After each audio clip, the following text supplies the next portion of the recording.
Buenos días a todos y sean bienvenidos a Explorando el Mundo a través de la ciencia. Hoy tenemos una charla sobre uno de los grandes desafíos científicos y de salud pública del siglo XXI, la diabetes.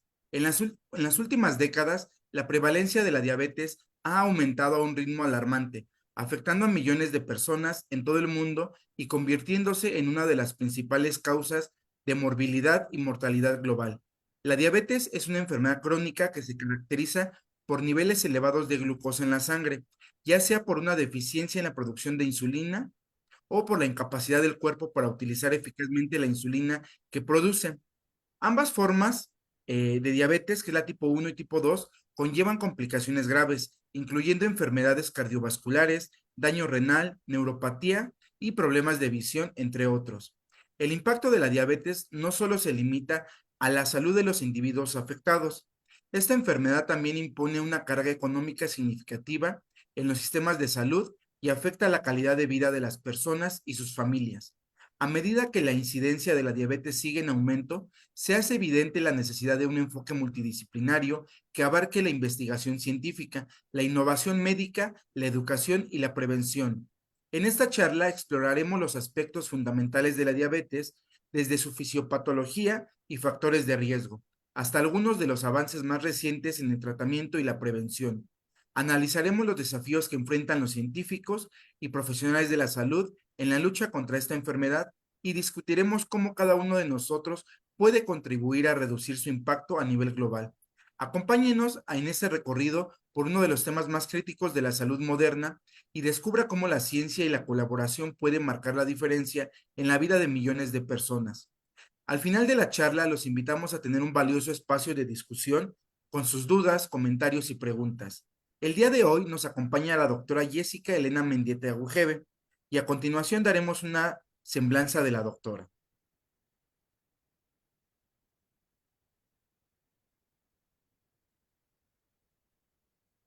La doctora Jessica Elena Mendieta Wegebe realizó el doctorado en investigación en medicina y la maestría en ciencias en farmacología, ambos programas pertenecientes a la sección de estudios de posgrado e investigación de la Escuela Superior de Medicina del Instituto Politécnico Nacional.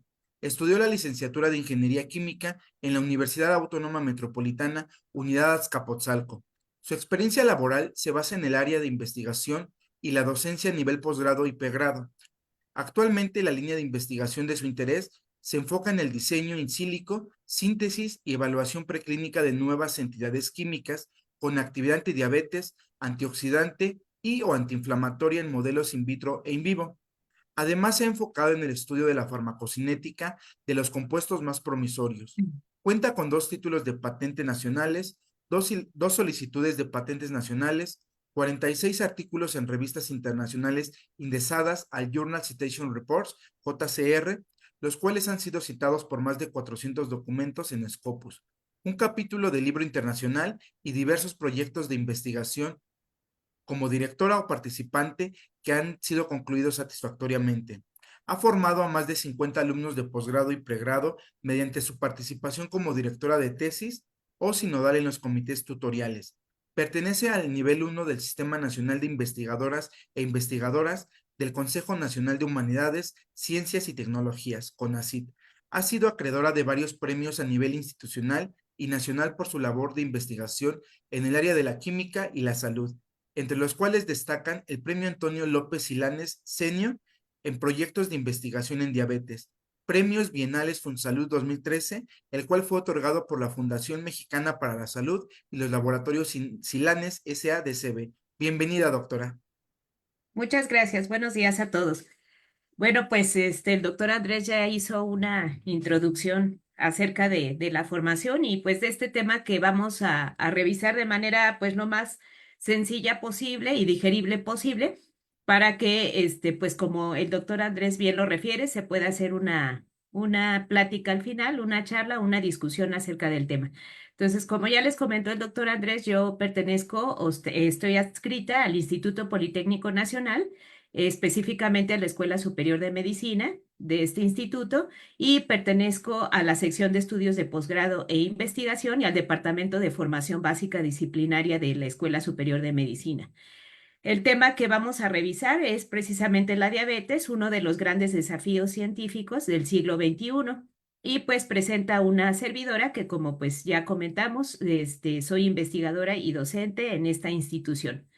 Básicamente el contenido de esta charla va a ser hablar un poco sobre la epidemiología de la diabetes, qué es la diabetes en sí, los tipos de esta enfermedad más comunes, sus síntomas y causas, los factores de riesgo para la diabetes tipo 2 específicamente. Ahorita vamos a comentar por qué sobre este tipo en particular de diabetes, los criterios de diagnóstico, la prevención de la diabetes tipo 2, el control de la diabetes como tal, el tratamiento farmacológico y pues aunado a esto, la parte más importante de esta plática es resaltar, como ya bien comentamos, el desafío que implica esta enfermedad.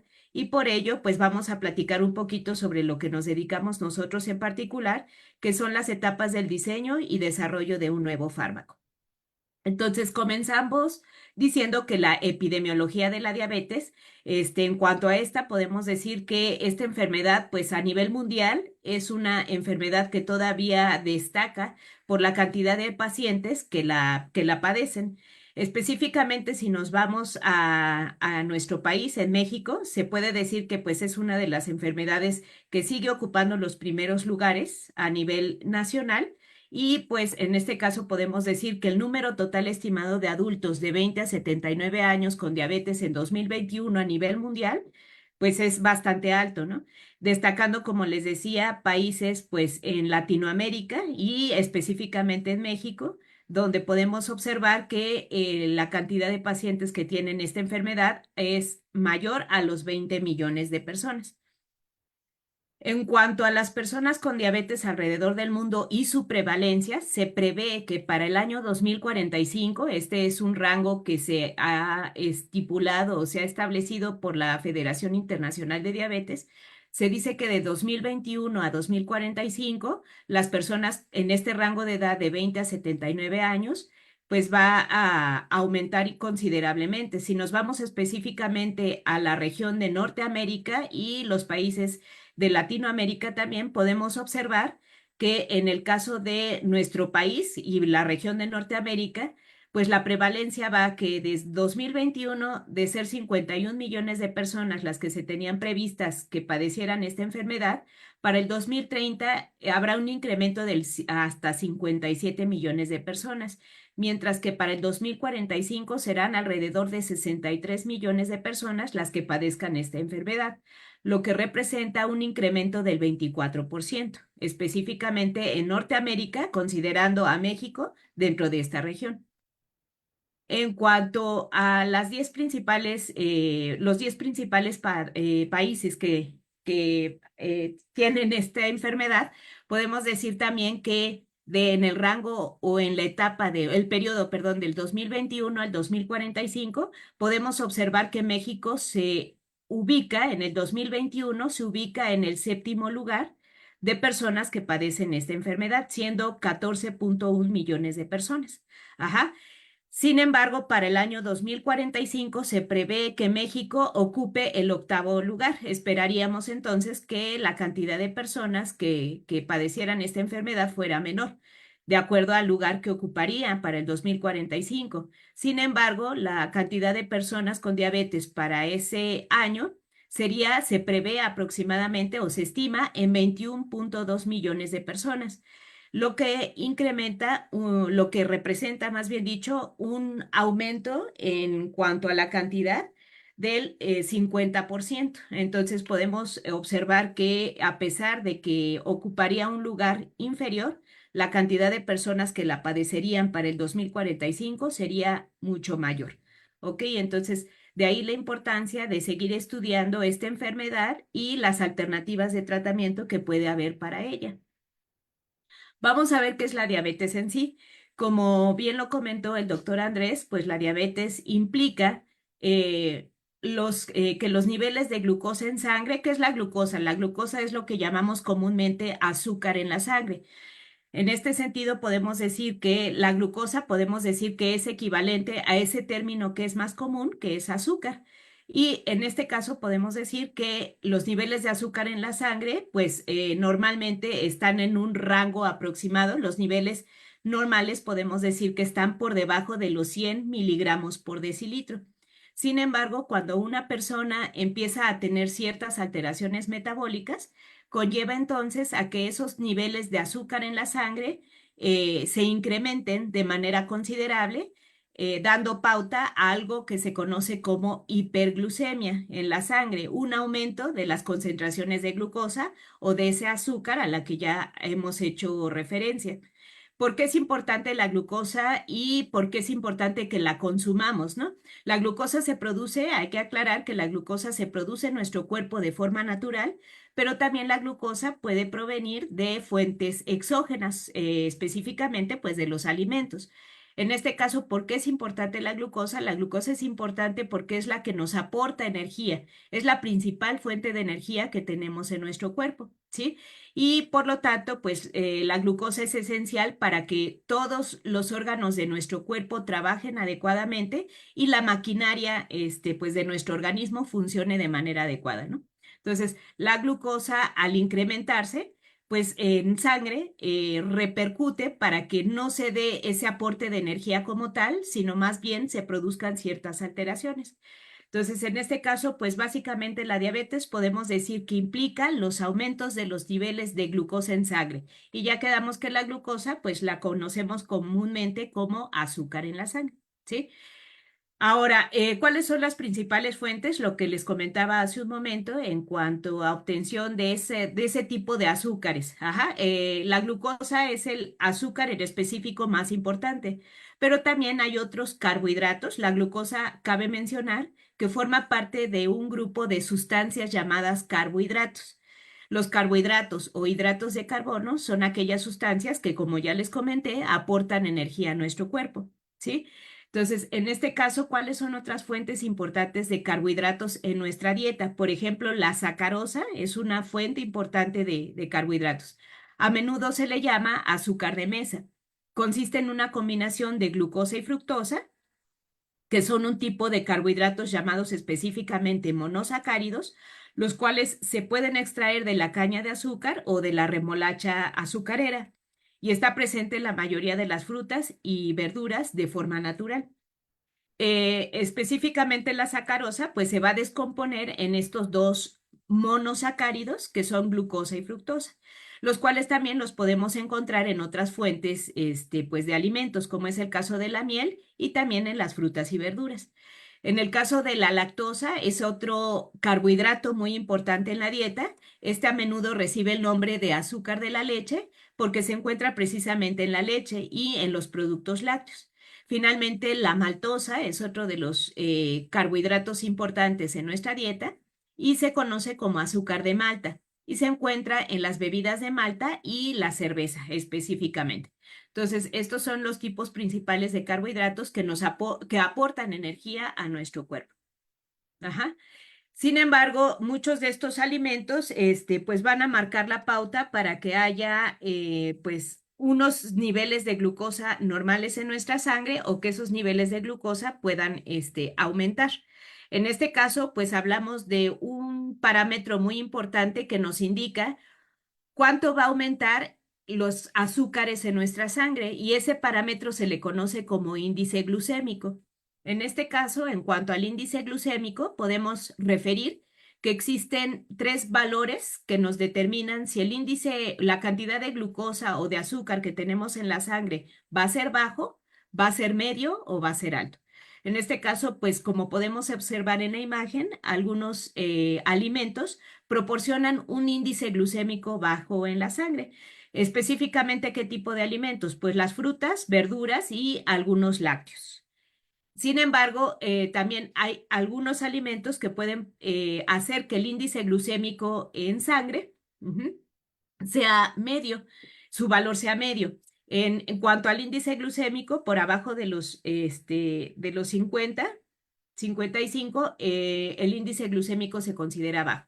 En el caso del índice glucémico medio, pues hay ciertos alimentos que van a producir un valor de índice glucémico que ya se considera mediano, como es el caso pues de algunos alimentos, por ejemplo, en el caso de frutas, algunas frutas son más azucaradas, el plátano, por ejemplo, el pan integral, ¿sí? Y algunas otras fuentes, ¿no? Sí, como algunos tubérculos también.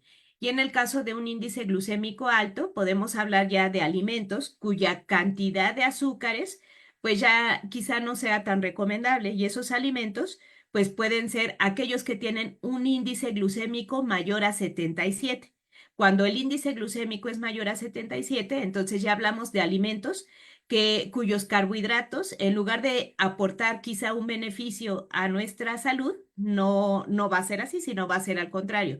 Por ejemplo, el pan de caja, pues el pan dulce, ¿sí? Y algunas frutas también, nos llamaría la atención que algunas frutas, pero en este caso, sobre todo aquellas conforme van madurando, la cantidad de azúcar que van adquiriendo las frutas es mayor. Y por esa razón, entonces, es que el índice glucémico aumenta. Igual el plátano. El plátano lo podemos considerar con un índice glucémico medio. Sin embargo, mientras más maduro sea, el índice o la cantidad de azúcar que posee es mucho mayor y por lo tanto, pues puede caer en el rango de un índice glucémico alto, ¿no? Entonces, pues hay que considerar este parámetro que es muy importante para saber cómo están los niveles de azúcar en nuestra sangre. En cuanto a los tipos de diabetes más comunes, podemos decir que existen, pues, 4 tipos, de los cuales quizá 3 de ellos sean los más importantes. ¿Cuáles son esos tipos de diabetes más comunes? La diabetes más común, una de las más comunes, es la llamada diabetes tipo 1. En la imagen, como pueden observar, se representa del lado izquierdo la imagen de un órgano muy importante que secreta una sustancia que es capaz de hacer que los niveles de glucosa sean controlados en la sangre. Esa sustancia se llama insulina, ¿sí? En este caso, en el páncreas es donde se sintetiza o se obtiene la insulina y esa insulina va a salir del páncreas para poder ser capaz de atrapar, digamos, de alguna forma las moléculas que hay de glucosa en la sangre y que éstas puedan internalizarse en los tejidos que las requieren para aporte de energía. ¿Cuáles son los principales tejidos que van a requerir un aporte importante de energía? Entre ellos está el hígado, ¿sí? El tejido muscular y el tejido adiposo, ajá, la grasita. Por lo tanto, esos tejidos, perdón, dependen de la cantidad de glucosa que hay en ellos para llevar a cabo sus funciones. Entonces, en el caso quedamos que la glucosa, pues es el azúcar en sangre, ¿verdad? Pues ese azúcar necesita entrar a esos tejidos para aportar energía. ¿Cómo lo va a hacer? Lo va a hacer internalizándose por medio de ciertas puertas, de ciertas, podemos decir, chapas que hay en las células de esos tejidos. Ajá. Pero eso no va a ser posible si la insulina, que es la que se secreta a través del páncreas, es capaz de internalizar ese azúcar a esas células. ¿Ok? Entonces, en la diabetes tipo 1, ¿qué es lo que pasa? En la diabetes tipo 1, lo que sucede es que el páncreas no es capaz de sintetizar insulina. Por consiguiente, no hay nada de insulina. Como pueden observar en la imagen, hay un tachecito rojo, ¿verdad? Y eso está indicando que no hay insulina. Por lo tanto, al no haber insulina, pues se genera el proceso que ya les había comentado llamado hiperglucemia, el cual impide que el azúcar que hay en la sangre entre a las células que la requieren para obtener energía. Entonces, los canales para la entrada de glucosa a las células está completamente cerrado. En el caso de la diabetes tipo 2, en la diabetes tipo 2 pasa algo diferente. El páncreas sí es capaz de sintetizar insulina y sí es capaz de secretarla. ¿A qué me refiero con secretarla? Pues sacar esa insulina del páncreas para que el páncreas pueda, perdón, para que la insulina pueda llegar a la sangre y por lo tanto sea capaz de hacer que la glucosa entre en las células que la requieren, ¿sí? En este caso, podemos decir entonces que la insulina, sí hay presencia de insulina, pero esa insulina en cierto momento va a dejar de funcionar por ciertos factores, va a haber alteraciones a nivel pues sanguíneo y también a nivel de los sistemas celulares Y pues también en cierto momento, a pesar de que en un inicio la insulina va a estar secretándose quizá de manera normal o de manera aumentada para compensar las concentraciones que hay de glucosa en la sangre o los niveles de glucosa en sangre, pues va a llegar un momento en que la insulina que se secreta del páncreas ya no es funcional y por consiguiente, entonces la glucosa no va a poder entrar a las células que la requieren. Volvemos entonces a lo que habíamos mencionado, que se refiere a un canal de glucosa cerrado. A este proceso que les comento, en donde la glucosa entra a las células a través de ciertas chapas que permiten su entrada, digámoslo así, ¿sí? Se le conoce como sensibilización a la insulina. Pero cuando esas chapas ya no permiten que la llave que abre esas chapas, que es la insulina, pueda hacer que entre la glucosa, entonces a ese proceso se le va a llamar resistencia a la insulina, que lo vamos a mencionar en un momentito. Precisamente en esta imagen podemos ver la comparación. Un páncreas saludable, pues es capaz de secretar insulina de manera normal y por consiguiente la insulina va a ser capaz de captar a la glucosa, ¿sí? O de hacer que la glucosa llegue a donde tenga que llegar, como lo podemos ver. A estas chapas que yo les decía, en donde hay una chapa con una llave, ¿verdad? Ajá, que se unen para favorecer que la glucosa entre. A esa chapa se le llama receptor de insulina. Está en la superficie de todas las células, ajá, o en la superficie de las células. Entonces, si pueden observar en la imagen, el receptor de insulina está funcionando adecuadamente porque recibe a la insulina y esa señal que da esa hormona. Cabe mencionar que la insulina, creo que no se los comenté, es una hormona que da una señal y esa señal hace que la glucosa pueda entrar, ¿sí? Sin embargo, en ciertas circunstancias, como es en el caso de la resistencia a la insulina, pues, ¿qué pasa en la resistencia a la insulina? Pues están los niveles de glucosa, se empiezan a elevar y pues para poder compensar esos niveles de glucosa elevada, entonces el páncreas tiene que secretar mucha insulina y eso genera un exceso de insulina en la sangre, ¿sí? Lo que va a llevar a que pues el receptor de insulina en cierta forma se sature y por lo tanto ya no haya una entrada de glucosa a la célula de forma normal. Entonces, las células fallan en responder a la insulina. A eso se le llama resistencia a la insulina. Las células de los tejidos que les comenté principalmente, que se llaman tejidos periféricos, hígado, músculo esquelético y tejido adiposo, son incapaces de responder a la señal que da la insulina para que la glucosa pueda entrar. Finalmente, ¿qué desata la resistencia a la insulina? Si este proceso no es controlado de manera adecuada, esto va a llevar entonces a que haya una progresión al desarrollo de uno de los principales tipos de diabetes, que es la diabetes tipo 2. Ajá, esto, ¿cómo pues se presenta? Pues básicamente va a haber un deterioro del páncreas, ¿sí? En cierto momento, pues el páncreas ya no funciona adecuadamente, ya no puedes secretar suficiente cantidad de insulina porque ya no está funcionando de manera adecuada. Por lo tanto, los niveles de glucosa están en exceso en la sangre y por consiguiente, pues el receptor de insulina también deja de funcionar de manera adecuada. Entonces, pasa lo mismo que en la resistencia a la insulina, pero en un grado mayor. Las células fallan y dejan de responder a esta hormona y por lo tanto la glucosa no puede entrar. Y esto conlleva a que haya una hiperglucemia, es decir, exceso de azúcar en sangre. ¿Ok? Bueno, básicamente, ¿por qué me refiero principalmente a la diabetes tipo 2? Pues porque es una de las enfermedades que se presenta principalmente en adultos, aunque ya se ha comprobado que también en la etapa, en la infancia, ya se presenta este tipo de diabetes. Ajá. ¿Y por qué es importante hablar sobre este tema? Porque la diabetes en sí va a llevar a cierto desarrollo de complicaciones que pueden agravar el problema. ¿Cuáles son esas complicaciones que se presentan como resultado de un mal control del azúcar en sangre? ¿Cuáles son esas complicaciones que se pueden presentar? Se les llama complicaciones a nivel microvascular o macrovascular. Entre esas complicaciones podemos hablar del infarto, pues de ciertas enfermedades a nivel cardiovascular, ajá, como es el infarto agudo al miocardio, por ejemplo, enfermedad renal diabética, perdón, otra enfermedad muy importante a nivel ocular, que es la retinopatía diabética, como podemos verlo aquí, el pie diabético, insuficiencia arterial, también es otra de las complicaciones que se dan en estos procesos, la neuropatía diabética, ¿sí? Que tiene que ver mucho pues con el sistema nervioso central y pues el dolor, ¿no? A nivel neuronal. Y en este caso también hablamos de la enfermedad cerebral vascular, ¿sí?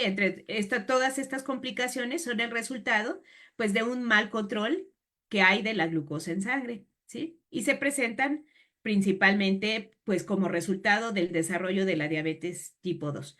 Sin embargo, les comentaba también que existen otros tipos de diabetes, entre las cuales se encuentra la diabetes gestacional, ¿sí? Que se presenta durante las últimas etapas del embarazo.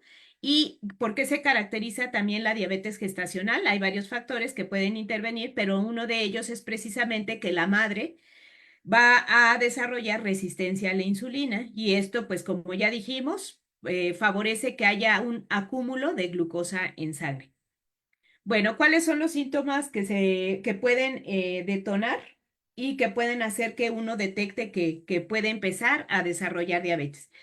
Uno de ellos es pues que la persona orina frecuentemente. Además, hay una pérdida de peso considerable, sobre todo en la etapa inicial de la enfermedad. También puede haber falta de energía, una sed excesiva, ¿sí? Aumento del apetito, ¿sí? Lo que conlleva a su vez, pues, a aumento de peso, ¿verdad? Algunas infecciones también van relacionadas con el desarrollo de esta enfermedad. El cansancio y sueño excesivo es otra de estas alteraciones o de estos síntomas. Y finalmente, alteraciones de la vista que puede provocar una visión borrosa. Entonces, puede presentarse uno o varios de estos síntomas que pueden ser clave para detectar que ya hay un proceso que puede llevar al desarrollo de la diabetes como tal. ¿Cuáles son las causas principales que dan origen a los diferentes tipos de diabetes? En el caso de la diabetes tipo 1, podemos decir que las causas están relacionadas a factores genéticos y factores ambientales como tal, ¿sí? Entonces, en este caso, hay mucha predisposición genética para el desarrollo de la diabetes tipo 1. En el caso de la diabetes tipo 2, las principales causas también es la predisposición genética que tiene que estar relacionada a su vez pues con los antecedentes familiares. También otras causas que pueden dar origen a la diabetes tipo 2 es el sobrepeso, la obesidad y la inactividad física, así como una predisposición a desarrollar resistencia a la insulina. Cabe mencionar que no todas las personas pues están asociadas a esto, pero es muy probable que todas, que la mayoría de ellas presenten resistencia a la insulina, ¿no? ¿Sí? Sin embargo, pues esta condición de resistencia a la insulina también se puede prevenir, ¿sí?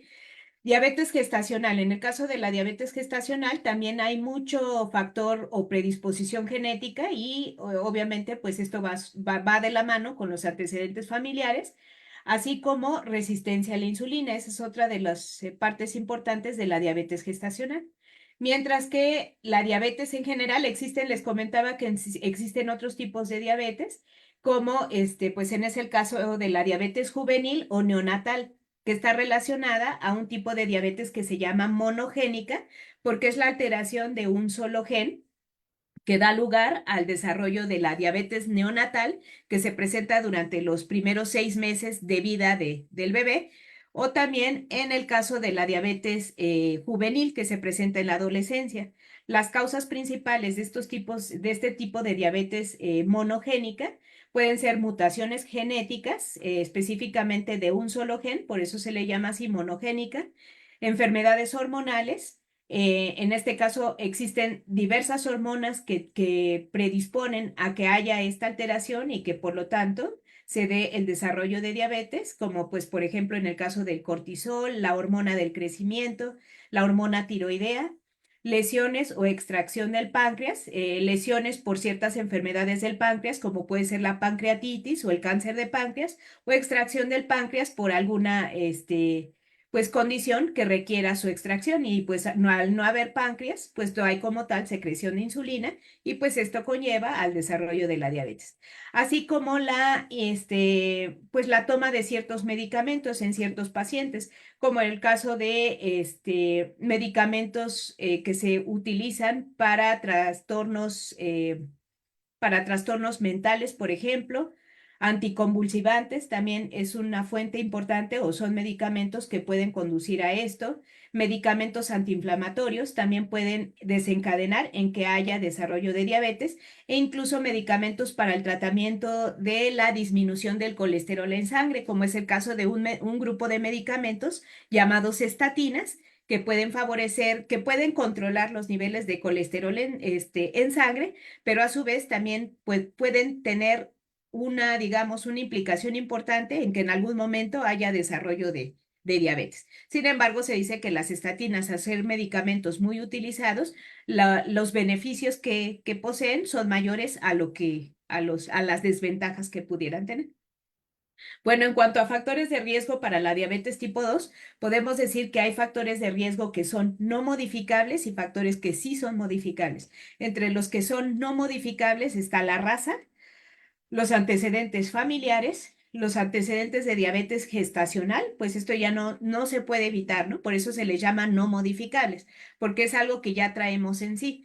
En el caso de la edad es otro factor no modificable. En el caso del género, masculino o femenino, y en el caso también de alguna condición como es el síndrome del ovario poliquístico. En cuanto a factores que sí son modificables, es decir, que sí podemos controlar y podemos hacer que se prevenga la enfermedad como tal, es el sobrepeso y la obesidad, sobre todo el sobrepeso y obesidad central y total, sobre todo la central, el sedentarismo, la falta de actividad física y algunas condiciones que también son modificables es, digamos, revertir un padecimiento que se conoce como síndrome metabólico, que básicamente de forma sencilla, pues son algunas alteraciones que se presentan a nivel del metabolismo celular. Ajá. Entonces, en este caso, esto sí se puede prevenir. También se puede prevenir la hipertensión arterial o la presión alta, a eso se refiere este término de hipertensión arterial, así como la hipertrigliceridemia, que en este caso es el aumento de los triglicéridos en sangre, y la inflamación crónica. La inflamación crónica se puede desencadenar a su vez por el desarrollo de obesidad y sobrepeso, la inflamación crónica. Y esta inflamación lleva a la elevación de un grupo de sustancias que se llaman citocinas proinflamatorias que pueden desencadenar pues todas las complicaciones que ya he mencionado asociadas a la diabetes tipo 2. Pero sin embargo, como pueden observar, pues estos factores de riesgo sí son modificables, pueden prevenir el desarrollo de la enfermedad. ¿Cuáles son los criterios de diagnóstico para esta? Pues los criterios de diagnóstico, básicamente, pues primero a nivel de prueba de laboratorio o incluso en casa, se puede contar con un aparatito, con un equipo que se le llama glucómetro, el cual puede detectar los niveles que hay de glucosa en la sangre. Entonces, un criterio de diagnóstico es que haya la presencia de niveles de glucosa por debajo de los o por arriba para que ya se pueda decir, digamos que, o ya sea una llamada de atención para que haya un proceso de desarrollo de diabetes en sí, podemos decir que los niveles de glucosa en sangre deben estar por arriba o igual o por arriba los 126 miligramos por decilitro. Esta es una medida pues que se utiliza en los laboratorios clínicos para saber qué cantidad de glucosa hay en la sangre. Entonces, pues digamos, de los puntos clave es que la glucosa plasmática en ayunas, o sea, la glucosa en sangre en ayunas, sea igual o por arriba de los 100 miligramos por decilitro. Otro factor importante u otro parámetro importante que se puede cuantificar y que nos da un indicativo de que pues hay elevados niveles de glucosa en sangre, sobre todo después digamos, después de 3 meses de medición, ¿sí? Digamos, podemos decir, nos dice que hay detrás de 3 meses, ¿no? En cuanto a los niveles de glucosa, es el valor de la hemoglobina que se le llama glicosilada, aunque también se le puede llamar hemoglobina glicada, la cual debe de ser igual o mayor a 6.5%. Esto también pues nos da un indicativo de que la persona pues ya está, digamos, ya es un detonante para el desarrollo de diabetes, sobre todo diabetes tipo 2. Y la glucosa plasmática aleatoria es otra medición que se puede realizar y cuando nos da niveles mayores a 200 miligramos por decilitro, pues nos está hablando, con síntomas típicos de hiperglucemia, pues nos está hablando también de un punto clave que podría indicarnos que haya predisposición o si no es que haya la enfermedad como tal.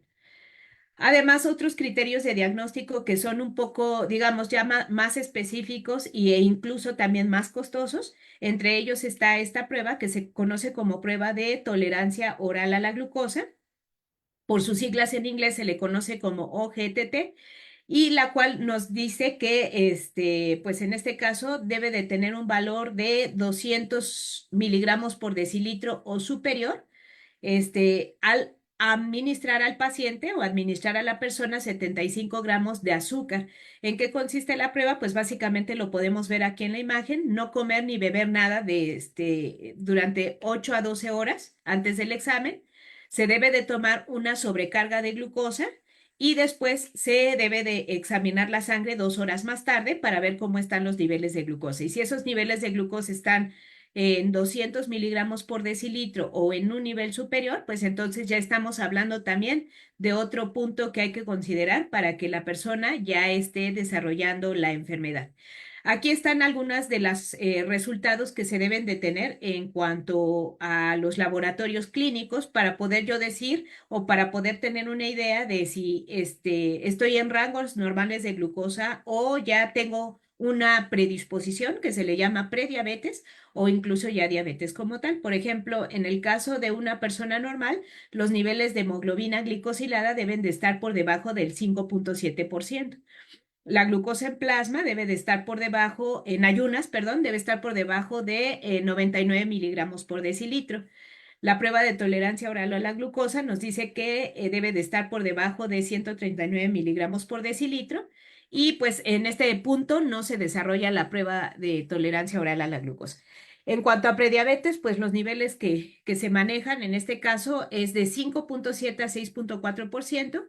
Si tenemos un rango de glucosa en plasma en ayunas de 100 a 125 miligramos por decilitro, podríamos decir que ya hay un caso de prediabetes, ajá, ya se podría considerar como una prediabetes.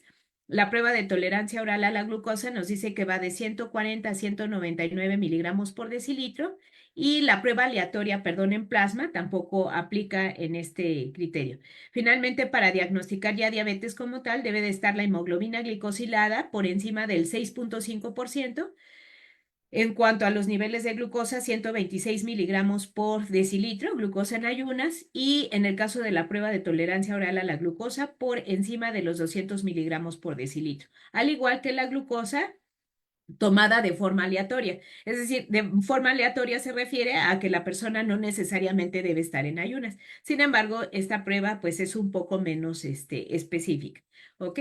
Bueno, entonces estos son los resultados de laboratorio que debemos considerar cuando realizamos algún estudio. Sin embargo, cabe aclarar que de laboratorio a laboratorio tienen sus propios estándares de calidad y por lo tanto estos valores estos valores que estamos indicando aquí pueden variar un poquito. Sin embargo, lo que refiere la Asociación Americana de Diabetes es pues que estos rangos deben mantenerse casi estables, ¿no? O fijos, a pesar de que haya ciertas pequeñas variaciones entre un laboratorio u otro.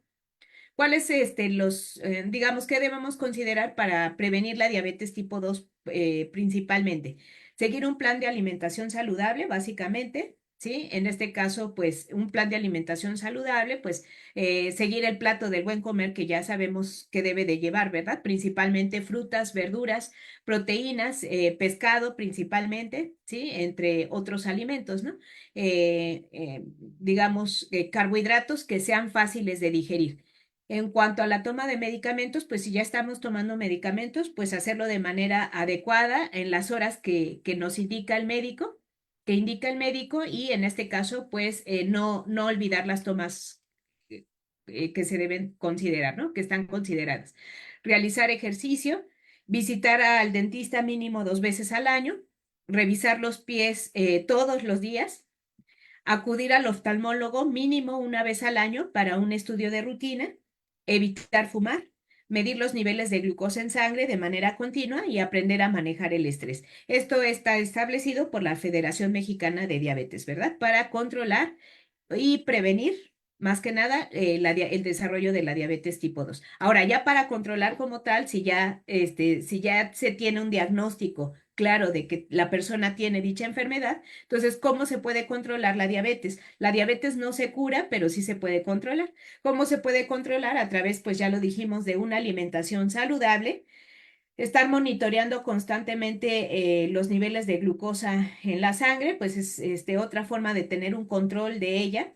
Realizar actividad física, como ya lo habíamos mencionado, principalmente ejercicio 5 veces a la semana o 5 días de la semana, mínimo media hora. En el caso de, pues también otro factor importante es no fumar, ¿sí? Y prevenir fumar y finalmente, si la persona pues ya tiene diabetes, muy probablemente, y si no sigue estas condiciones previas de alimentación saludable y actividad física, o con esto el médico, aún así no se pueden controlar los niveles de glucosa, o el médico pues a pesar de dar este tipo de tratamiento de control de peso y pues a través de la alimentación saludable, pues entonces se recurre al uso de medicamentos. Y en este caso, pues esto también para controlar adecuadamente la diabetes se debe de tener una disciplina en cuanto a la administración de esos medicamentos. ¿Qué medicamentos básicamente se utilizan para tratar la diabetes o más comúnmente? Ya existen muchas clases de medicamentos e incluso algunos que no son como tal medicamentos, sino que son sustancias que nuestro cuerpo puede sintetizar, pero pues ya dijimos que esa sustancia que nuestro cuerpo puede sintetizar, pero que pues en cierta forma es la responsable de que la glucosa no sea controlada en la sangre, es la insulina. Por lo tanto, una forma de tratar ya como tal la enfermedad es la administración de insulina, que puede administrarse de ciertas maneras. Ya no solo está la forma inyectable, sino existen otras formas de poderla administrar. Tratamientos farmacológicos que se dan por vía oral, el más común es este medicamento llamado metformina. Sin embargo, la metformina, dependiendo del paciente, es el tipo de medicamento que se le va a recetar al paciente. Sin embargo, en el caso de la metformina es uno de los más comunes e incluso se ha demostrado que la metformina tiene varios mecanismos de acción y entre ellos está también el control del peso. Entonces, por eso la metformina es un medicamento, pues, bastante utilizado porque también favorece al control de peso. Cabe mencionar, pues, que ya habíamos comentado que el sobrepeso y la obesidad, pues, son factores importantes para el desarrollo de la diabetes. Entonces, por eso es uno de los medicamentos que hasta la fecha se sigue, es el más común de ser proporcionado a los pacientes. Sin embargo, también, dependiendo de las condiciones del paciente, ya también se pueden dar medicamentos combinados. Ajá, metformina, por ejemplo, aquí con glibenclamida. Pero la mayoría pues, de los medicamentos, como sabemos, presentan, o si no es que todos, presentan efectos adversos. ¿Cuáles son algunos de los efectos adversos, perdón, que presentan los llamados hipoglucemiantes de tipo oral? En este caso, pues presentan trastornos gastrointestinales, pueden generar hipoglucemia, es decir, en lugar de mantener los niveles de glucosa en sangre en un nivel normal, lo van a bajar en exceso. Entonces, ese es otro de los efectos adversos que presentan este tipo de medicamentos, la hipoglucemia, y también algunos otros pueden generar el aumento de peso. Por consiguiente, pues básicamente el enfoque de esta plática, que ya estoy por terminar, es básicamente, pues, eh, decir que para la diabetes existe algo muy importante, no solo para la diabetes, sino para muchas otras enfermedades, pues estas no se dejan de investigar y ese es el caso de la diabetes, de ahí el título de esta charla, ¿no? Que sigue siendo un desafío científico. Entonces, ¿qué hacemos en nosotros? Bueno, en mi caso en particular, les platico de manera muy breve lo que nosotros intentamos hacer. En el caso de la investigación científica, pues sabemos que es un proceso ordenado, lleva un método científico que nos va a permitir encontrar nos va a permitir descubrir nuevas cosas en cuanto a diferentes patologías, diferentes enfermedades, específicamente en cuanto a la diabetes. pues nosotros nos enfocamos, o en mi caso particular, me enfoco, ¿sí?, en estudiar nuevas opciones de tratamiento farmacológico para, pues, tratar la diabetes. Entonces, esta es la última parte de esta pequeña charla, que es etapas del diseño y desarrollo de un nuevo fármaco. Y pues en la parte, este proceso, ¿en qué consiste básicamente?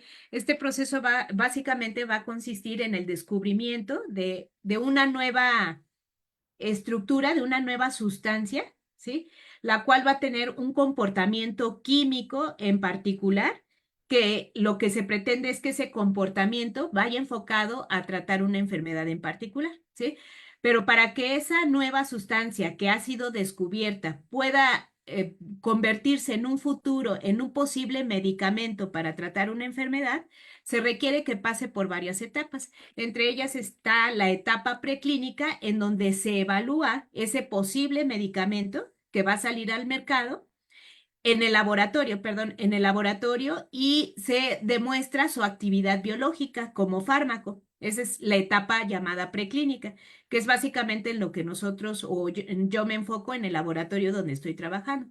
Posteriormente, si se observa que ese posible medicamento sí tiene una actividad biológica y no va a causar un daño, es decir, el costo-beneficio, pues obviamente, pues el beneficio es mayor que en este caso que los riesgos como tal. Entonces, ese posible medicamento pasa a la etapa clínica, en donde se evalúa la eficacia de ese medicamento ya en organismos vivos.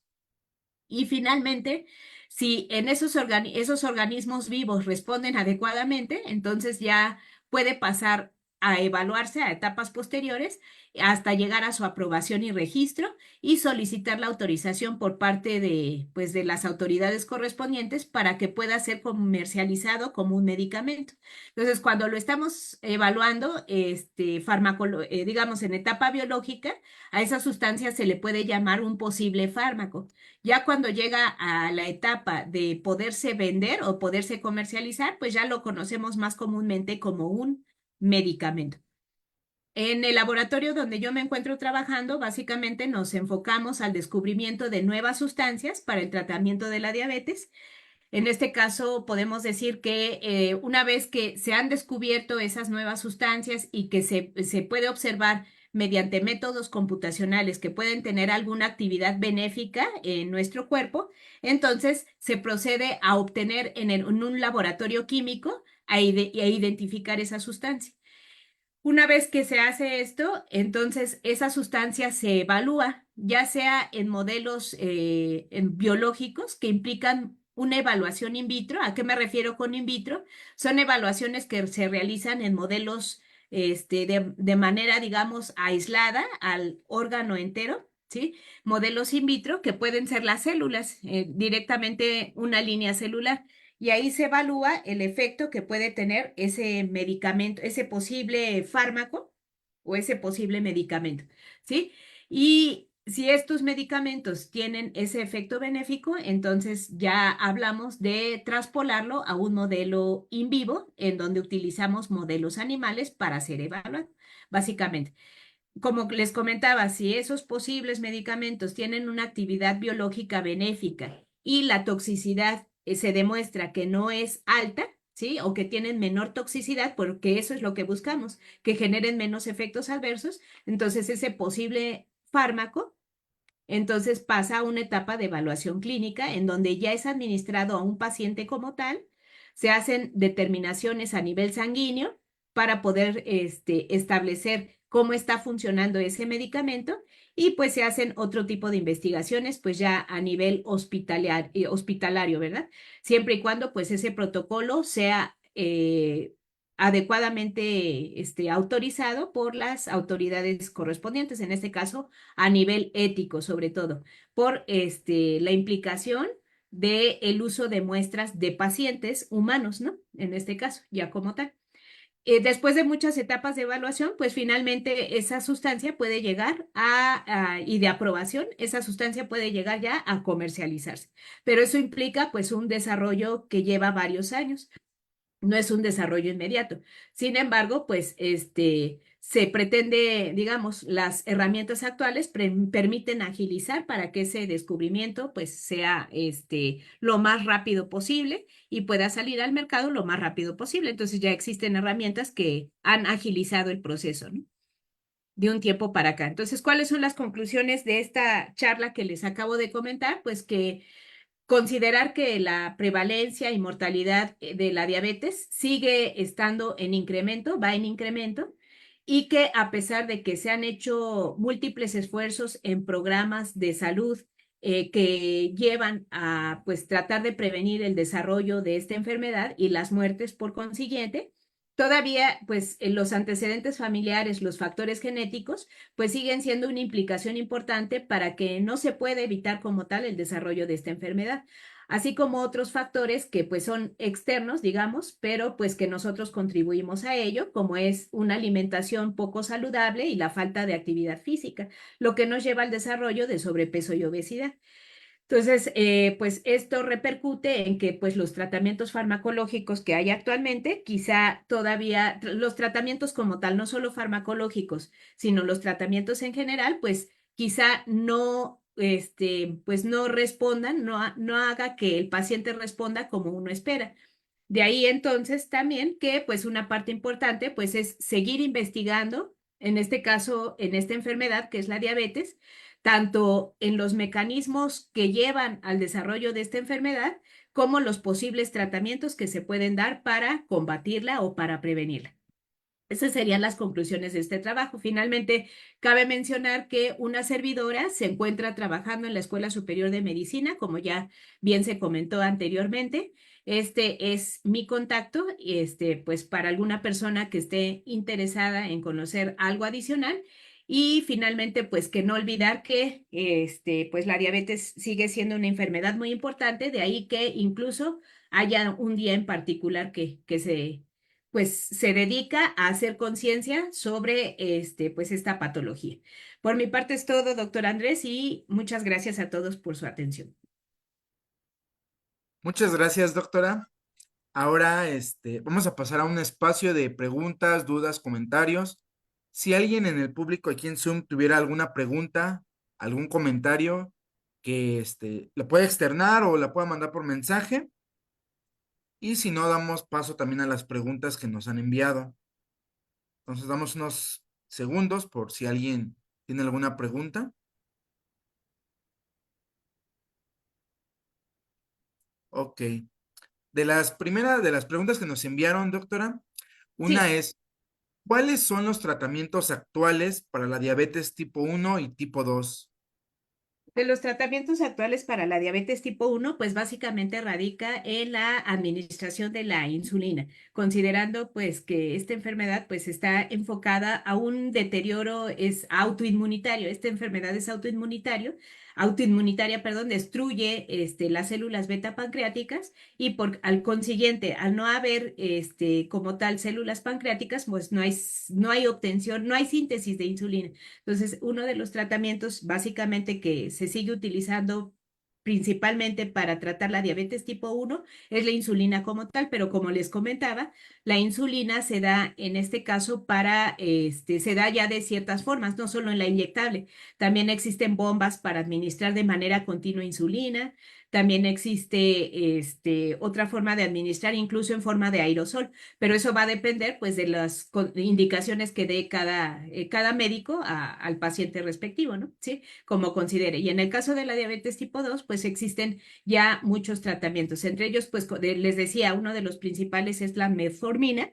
En este caso, pues favorece algunas condiciones como es el que la glucosa no se sintetice de manera, digamos, excesiva a nivel hepático, ese es uno de sus mecanismos, y pues también favorece el control de peso, ¿no? Sin embargo, existen otros tratamientos, como pues es el caso, existen varias familias de tratamientos, las llamadas tiazolidinedionas, en este caso los inhibidores de la alfa-glucosidasa, Son algunos de las familias de medicamentos, pero cada uno de ellos tiene un mecanismo de acción específico que el médico va a recomendar al paciente de acuerdo a las necesidades que éste tenga, ¿no? Entonces, se puede dar de manera combinada o se pueden dar de forma individual, pero depende mucho del paciente, ¿no? Entonces, existen varias familias de hipoglucemiantes orales, cada uno con sus respectivos mecanismos de acción. Y pues cada uno de ellos va a tener efectos benéficos, incluso algunos de ellos pues van a favorecer también, como les decía, el control de peso o unos directamente van a favorecer que haya la sensibilización a la insulina, ¿sí?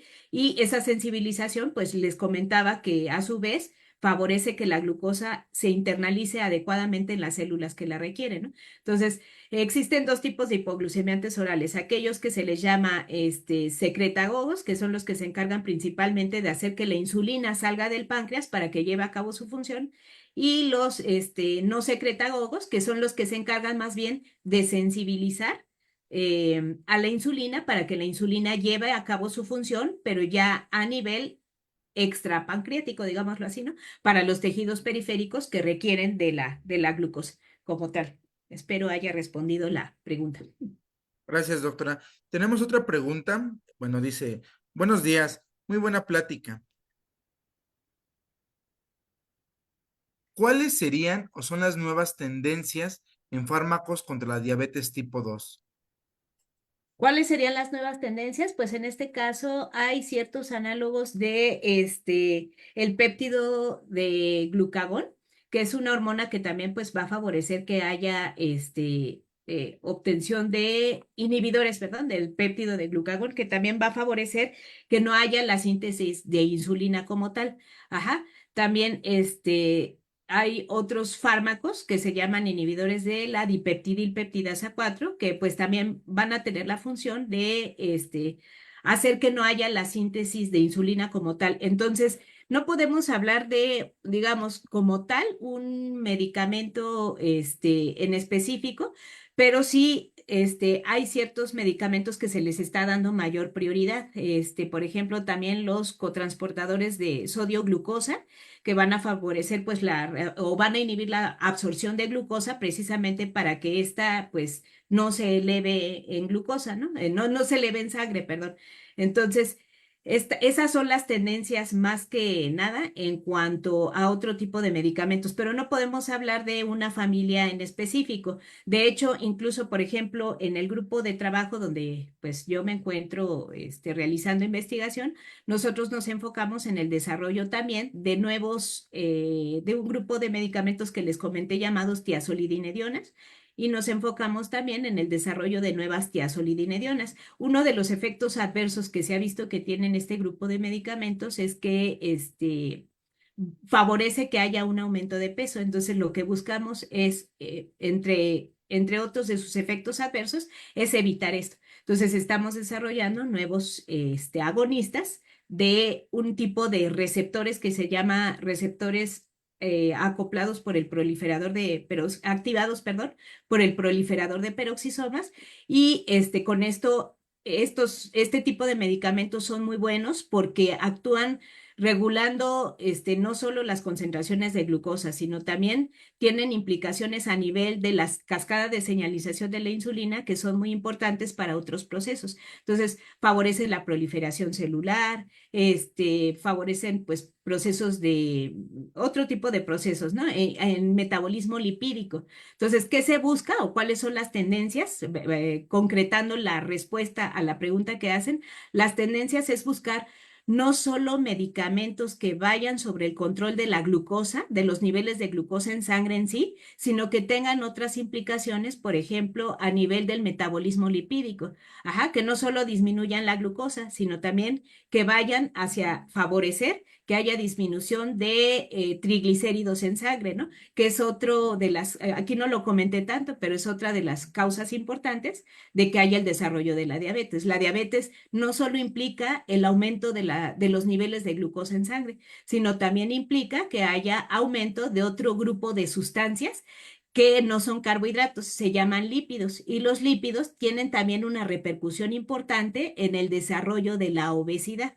Entonces, lo que se busca en estas nuevas tendencias con estos nuevos medicamentos es que haya un tratamiento farmacológico que vaya hacia distintos procesos, alteraciones metabólicas, no solo de los carbohidratos, sino también de otro tipo de biomoléculas, como es el caso de los lípidos. Muchas gracias, Ujú. doctora. Otra de las preguntas es, ¿habrá estructuras químicas que sean prometedoras de nuevos fármacos? Estructuras químicas, pues sí, sí las hay. En este caso, pues como les comentaba, ¿no? Incluso, bueno, ahorita no puedo decirlo con certeza, pero sí hay incluso análogos de metformina, por ejemplo, y como les comentaba, inhibidores de alfa glucosidasa. Entonces, existen muchas estructuras químicas, no solo a nivel sintético, sino también a nivel natural, ajá. A nivel natural, a nivel, digamos, de las otra de las terapias que ya se está tratando o se está tratando de implementar y de investigar son todos los compuestos que provienen de principios naturales, de medios naturales, como es el caso de las plantas. Entonces, en este caso sí existen estructuras químicas que son muy importantes, por ejemplo, incluso los antioxidantes, antioxidantes como el resveratrol, como toda la clase de flavonoides, tienen esas estructuras químicas favorecen ciertos procesos a nivel molecular que van a dar como resultado, pues que haya disminución de los niveles de glucosa en sangre o de los niveles de triglicéridos, de colesterol. Entonces, sí, sí existen muchas estructuras químicas. Ahorita, pues no podría decir una en particular porque existen diferentes tipos, pero esas estructuras químicas sí van hacia blancos moleculares que son importantes. De hecho, ahorita lo que se busca, como les decía, es que esas estructuras no vayan solo hacia un enfoque en particular de atacar un blanco, sino atacar varios blancos. A esos compuestos que tienen la función de atacar varias, es que no sé cómo llamarlo, varios blancos moleculares al mismo tiempo, se les llama compuestos multitarget. Y eso es lo que se busca en la actualidad, generar compuestos multitarget que puedan atacar varios blancos moleculares implicados en el desarrollo en este caso, de la diabetes. Ajá. Entonces, por ejemplo, estructuras químicas, pues ahorita se me vienen a la mente los antioxidantes, ¿no?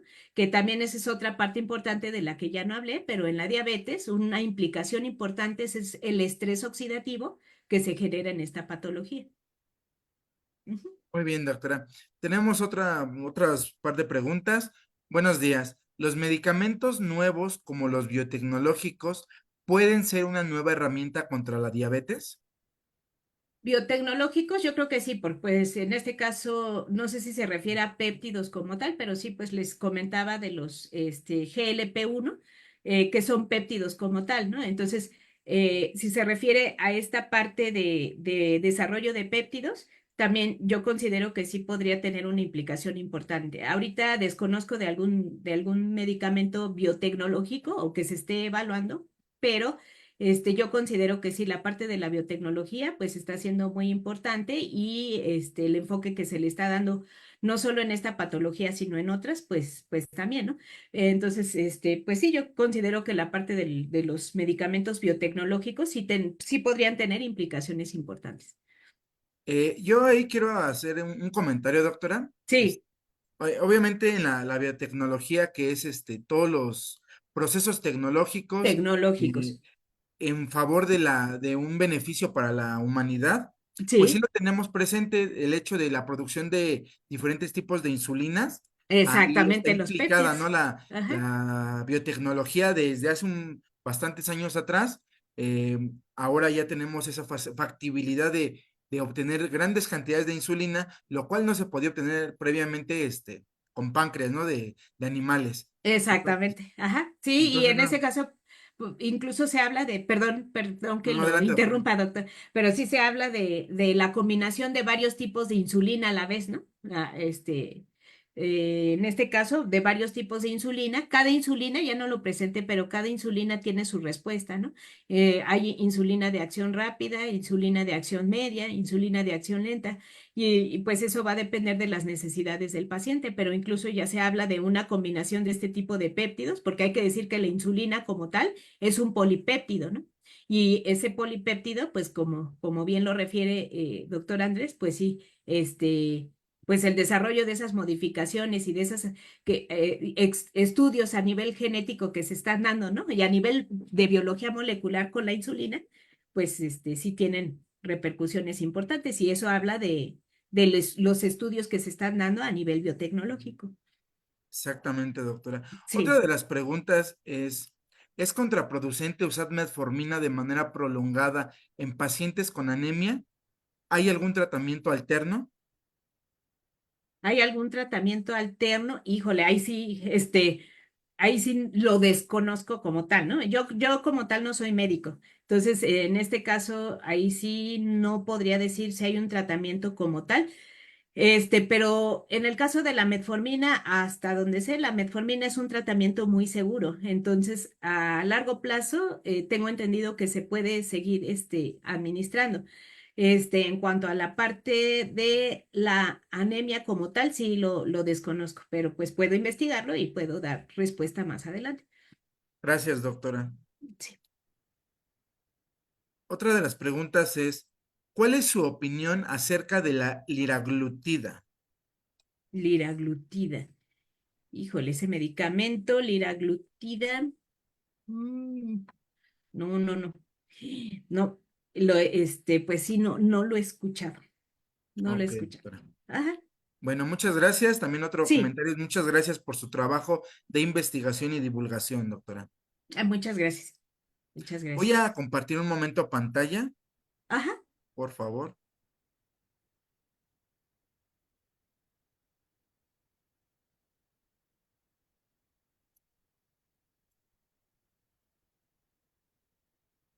Ay, perdón. Sí. No se preocupe. Dejé de compartir ya. Ujú. Ok, pues nuevamente le agradecemos, doctora, y le hacemos entrega de su constancia de manera virtual a través Gracias. del streaming de Schrödinger, Ciencia, Tecnología e Innovación, en la sección de Explorando el Mundo a través de la Ciencia. Le otorga la presente constancia a la doctora Jessica Elena Mendieta Wegebe por su charla de divulgación científica titulada La diabetes, uno de los grandes desafíos científicos del siglo XXI, que se llevó a cabo el día 20 de julio del 2024. Asimismo, también agradecemos a todo su tiempo que nos acompañen. Este, y nuevamente dejo de compartir pantalla. Creo que hay otro Muchas comentario. gracias. ¿Sí ven mi pantalla, doctora? Sí, sí se ve. Sí se ve. Ah, ok, Muchas gracias. ok. Hay otra pregunta. Ok, ¿le podemos hacer otra pregunta, doctora? Sí, adelante. ¿Cuál es la relación entre el exceso de lípidos y la diabetes? ¿Cómo se desencadena? La relación entre el exceso de lípidos, pues básicamente el exceso de lípidos como tal, pues trae ciertas alteraciones en donde estos pues van a favorecer que haya desarrollo de un proceso inflamatorio, ajá, como tal. Entonces, pues esto repercute de manera importante. ¿Por qué? Porque los lípidos son los desencadenantes principalmente. Por ejemplo, nosotros utilizamos un modelo, espero que con esto quede un poco más explicado. Desarrollamos un modelo en el laboratorio que consiste en la administración de una sustancia para generar en los animales, que en este caso utilizamos ratas de laboratorio, generar en los animales destrucción del páncreas y esto lleva a, pues en este caso, pues a la destrucción del páncreas parcial, que es lo que pretendemos, que haya secreción de insulina, pero que no haya de forma normal. ¿Sí? Entonces, en este caso, pues esto lleva a que haya aumento de la glucosa en sangre. Sin embargo, necesitamos para tener, digamos, asemejar las condiciones que se presentan en un paciente con diabetes tipo 2, también generamos o inducimos la diabetes tipo 2 mediante la administración de una dieta hipercalórica. ¿Por qué? Porque los lípidos favorecen a su vez el proceso que se conoce como resistencia a la insulina. Y la resistencia a la insulina va de la mano con el desarrollo de procesos inflamatorios que son muy importantes. Entonces, los lípidos, en cierta forma, son los que favorecen que esa resistencia a la insulina desencadene todas las alteraciones metabólicas que se dan posteriormente, entre ellas precisamente parte del estrés oxidativo y parte del desarrollo de la inflamación crónica. Entonces, ¿cuál es la relación precisamente? Si hablamos, recuerden que les comenté, ¿no? Que el 80% hay que aclarar también, no todas las personas que desarrollan diabetes tienen sobrepeso y obesidad. Hay personas que pueden desarrollar diabetes sin tener, digamos, ese proceso previo. Ajá. Sin embargo, la mayoría de las personas sí tiene ese proceso de desarrollo de obesidad o de sobrepeso y obesidad. Y esto va de la mano con las alteraciones que se dan a nivel del perfil lipídico, porque, digamos, el perfil lipídico o todo el metabolismo lipídico conlleva al desarrollo de una inflamación crónica. Y la inflamación crónica va de la mano con el desarrollo de la obesidad. Entonces, espero más o menos quede claro, ¿no? ¿Por qué la implicación tan importante de las alteraciones a nivel lipídico? Ujú. Ok, doctora, muchísimas gracias. Sí, Y con gracias. esto llegamos al final del programa del día de hoy. Muchas gracias a nuestra invitada, la doctora Jessica Mendieta Wegebe, y al Gracias. increíble equipo de producción por hacer esto posible. Y por supuesto, gracias a ustedes, a nuestra audiencia por acompañarnos. Síganos en nuestras redes sociales Facebook, Instagram y suscríbanse a nuestro canal de YouTube para no perderse ninguna actualización. Asimismo, si es de su interés o se perdieron alguna charla anterior, puedan disfrutar de esta en el canal. Una vez más, gracias por estar aquí. Nos vemos en nuestra próxima transmisión. Muchas gracias a todos por su atención. Hasta luego. Hasta luego.